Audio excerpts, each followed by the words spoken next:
Hola, ¿qué tal? Buenas. Quiero en esta ocasión compartir un tema muy importante, eh, en el cual creo firmemente que la, la iglesia en nuestros días ha descuidado o no le ha querido prestar importancia, la debida importancia que debería. El tema es el divorcio y segundas nupcias, una perspectiva bíblica.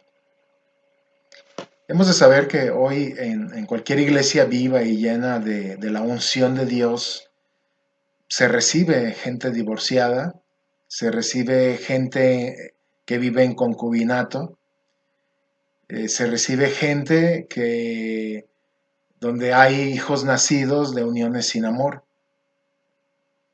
Y para ello pues necesitamos tener una palabra pertinente, una palabra que emane de la Biblia y que exista en esa administración una sanidad interior poderosa para restaurar sus vidas. Lamentablemente en nuestros días se ha visto grandemente influenciada por el mundo y la sociedad posmoderna en la que vivimos y eso nos afecta como iglesia del Señor. Eh, Al vivir sumergidos en una cultura eh, pues católica, una cultura católica romana, mmm, nos ocurre lo mismo que a Martín Lutero cuando Martín Lutero es prácticamente excomulgado, expulsado de la Iglesia Católica y forma después el movimiento de reforma. Martín Lutero mantuvo ciertos vestigios teológicos y prácticos que hasta la fecha en la iglesia luterana permean. Y nosotros también. Pero para eso es importante que nos preguntemos qué es lo que realmente nos dice la Biblia con respecto al divorcio, a fin de no de sacudirnos ciertos vestigios que pueden ser ciertos lastres que pueden afectarnos en una correcta administración, en un correcto entendimiento y aceptación y restauración de las vidas a las cuales estamos mm, en un contacto diario. Y para entender claramente el concepto de divorcio, primero debe entenderse el concepto del matrimonio según las escrituras. Y en esencia, lo que debemos enfatizar como cristianos es que el matrimonio es mucho más que intercambiar anillos o tener relaciones con alguien. El matrimonio es un pacto con Dios y con la otra persona. El matrimonio es un pacto con Dios y con la otra persona. Y para esto debemos entender que el matrimonio es una institución fundamental y esencial en la sociedad y debe conformarse al modelo de Cristo y su iglesia. Es un pacto de responsabilidad y por supuesto es aborrecible romperlo por razones incorrectas. Solo debemos realizar dos pactos en la vida. Uno con Dios y el otro es el pacto matrimonial. Y esta unión permite ser uno. Se puede romper solo por las causas que Dios estipula. Y cuando uno pacta, lo hace de por vida, en un acuerdo de unión espiritual. Sin embargo, debemos entender que hay una situación entre lo ideal y lo real. El ideal de Dios es el matrimonio y nosotros podemos defender y anhelar matrimonios bendecidos, sanos y firmemente unidos en el amor de Dios. Se, se defiende el matrimonio, se alienta. Yo soy partidario de alentar a resolver las crisis y seguir adelante en el nombre de Jesús, pero no siempre esto sucede. A veces la realidad no concuerda con el ideal. Entonces, tenemos por una parte lo que es el ideal de Dios, pero la realidad no concuerda con lo ideal. Entonces, a pesar de todo, seguimos amando y ayudando. En consecuencia, puede decirse brevemente que el divorcio, en primer lugar, nunca es deseable. Nunca es deseable. En ciertas ocasiones puede ser necesario a causa del pecado, pero en otras ocasiones constituye un pecado en sí mismo. Entonces nunca es deseable. También puede decirse que acerca del divorcio, que entre cristianos nunca es inevitable, por duro que suene, pero es la realidad. Estamos hablando de un ideal y de una realidad. Entonces, hablando de una realidad, es que entre cristianos es, es inevitable, nunca es inevitable. Por la gracia de Dios, dos personas pueden cambiar y resolver sus problemas, no importando cuál haya sido su pasado o personalidad. Si la pareja está dispuesta a buscar al Señor y buscar la ayuda necesaria, entonces puede ser inevitable. Pero la realidad supera a lo ideal. También podemos decir que entre cristianos está permitido bajo ciertas condiciones y formas de proceder, pero Dios nunca lo ordena ni lo exige. Ya veremos con detenimiento algunos pasajes, por ejemplo, 1 Corintios capítulo 7 y Mateo capítulo 19, que son pasajes importantes que hablan acerca del divorcio o la separación, como algunos lo dicen. Entonces, nos guste o no, vivimos en un mundo lleno de personas separadas, vivimos en un mundo lleno de personas divorciadas, juntadas, vueltas a casar, y es a ellas a quienes tenemos que saber ministrar adecuadamente. Un reto y realidad que nos encontramos hoy en día es que si queremos alcanzar a los adultos para Cristo, nos vamos a encontrar constantemente con casos de personas con estos problemas, con estas circunstancias familiares. ¿Y cuál debe ser nuestra respuesta? ¿Es el divorcio un pecado imperdonable? Si una persona está viviendo en amaciato, que está junta solamente, ¿debe separarse para ser salva? ¿Acaso puede bautizarse una persona que está separada? ¿Se puede bautizar una persona que está divorciada? ¿Se puede bautizar a una persona que vive en amaciato? Si un cristiano o una cristiana ha sido abandonado o abandonada por su cónyuge, ¿puede volver a casarse? ¿Bajo qué circunstancias? Si alguien se ha divorciado y vuelto a casar por razones equivocadas, ¿qué debe hacer?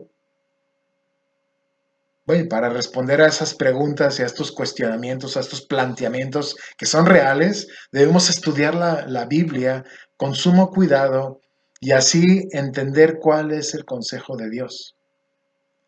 Algunos podremos responder con demasiada ligereza y cometer errores. Créanme que los he escuchado. Ante esto debemos ser conscientes de cuatro cosas básicas. Primero, para interpretar correctamente lo que enseñan las escrituras sobre un tema, es vital que estudiemos todos los pasajes relacionados con la cuestión. Es necesario hacerlo con honestidad, sin preconceptos. Segundo, los principios eternos de Dios son importantes. Es necesario comprender lo ideal y perfecto de parte de Dios para la humanidad.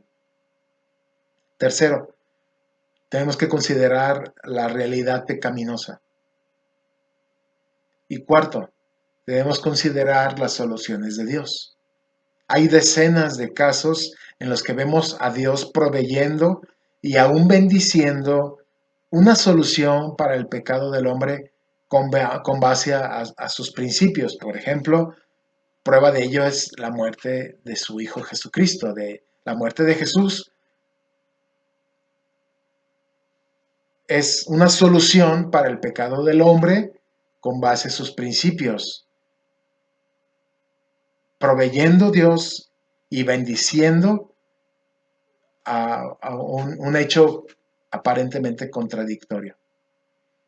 Bueno, entonces nunca debemos aceptar como perfecto lo que no responda al ideal de Dios. Como siervo de Dios es mi deber enseñar en forma clara lo que Dios requiere para la humanidad. Pero también necesitamos recordar que Dios, aunque odia el pecado, ha provisto soluciones para remediar la condición del ser humano. Debemos odiar el pecado en todas sus formas, pero también debemos ayudar a las personas en sus realidades,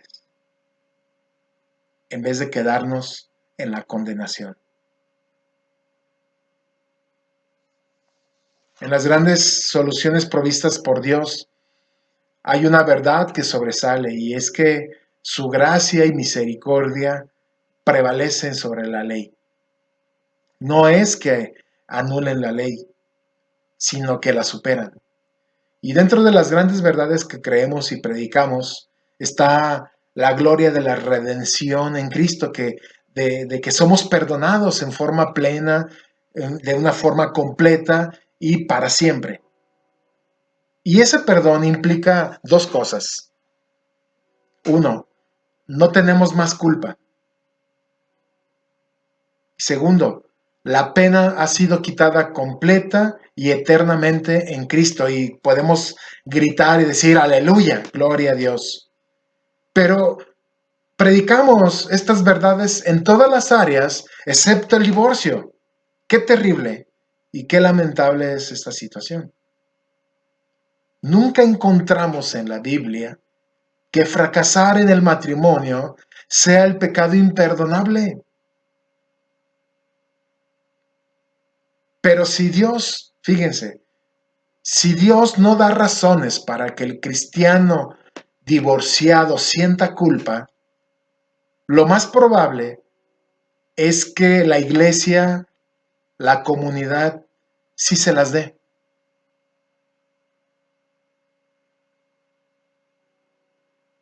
Alguien entre nosotros pudo haber sido asesino, drogadicto, borracho, maldiciente, violador, secuestrador, y mientras más grandes hayan sido sus pecados, más nos interesa ponerlos en la plataforma para dar testimonio del perdón, la gracia y la misericordia de Dios. Pero yo hasta el día de hoy no he visto no he escuchado ni he sabido de alguien que si fracasó en el matrimonio, lo pongan en una plataforma y que dé testimonio de cómo Dios lo levantó, cómo Dios lo restauró, cómo vivió y experimentó la gracia de Dios. Así es. Si fracasó en el matrimonio es diferente. Lo rechazamos.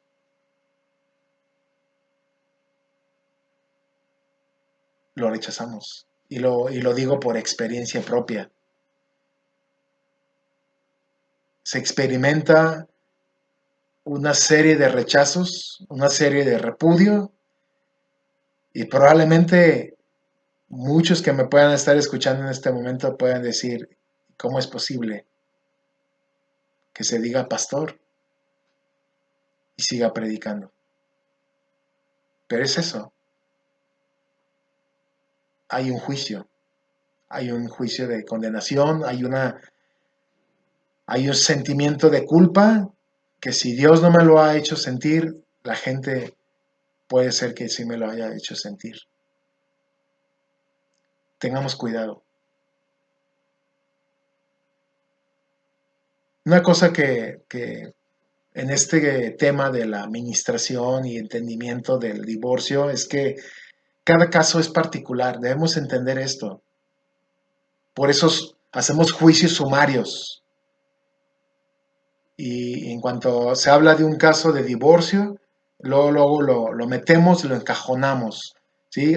Este es un error común que cometemos con respecto al divorcio y es precisamente agrupando en un mismo casillero todos los casos. Puede llevar a conclusiones tan ridículas esto como el decir pues que todas las mujeres son exageradas o decir tan ridículo como decir que todos los hombres son infieles. Por esa razón escuchamos decir que todo divorcio es pecado o que todo divorciado es un fracasado. Quiero terminar esta primera sección, esta primera parte de esta reflexión acerca del divorcio y las nuevas nupcias, con actitudes de las iglesias frente al divorcio y las segundas nupcias. ¿Cuál es lo más común? Bueno, hay al menos 4 posturas o actitudes frente al divorcio y las segundas nupcias. La primera es que algunos dicen no hay opción al divorcio ni a las segundas nupcias. Entonces lo que se hace es expulsarlos de la congregación. Segunda postura o segunda actitud. Sí al divorcio en casos especiales, pero no a las segundas nupcias. Es decir, ok, te divorcias, pero así te quedas. Tengas la edad que tengas, se hayan dado como se hayan dado las cosas, si te divorcias, ok, pero no te vuelves a casar. La tercera actitud o tercera postura es divorcio y nuevas nupcias solo en caso de adulterio y abandono. Divorcio y nuevas nupcias solo en caso de adulterio y abandono. Si tal es el caso, entonces algunas congregaciones, algunos grupos adoptan esta actitud o postura. La cuarta es divorcio y segundo matrimonio, no importando cuáles hayan sido las circunstancias. Entonces, cada caso debe considerarse de manera personal. No hay reglas para todos los casos, pero sí hay algunas reglas generales.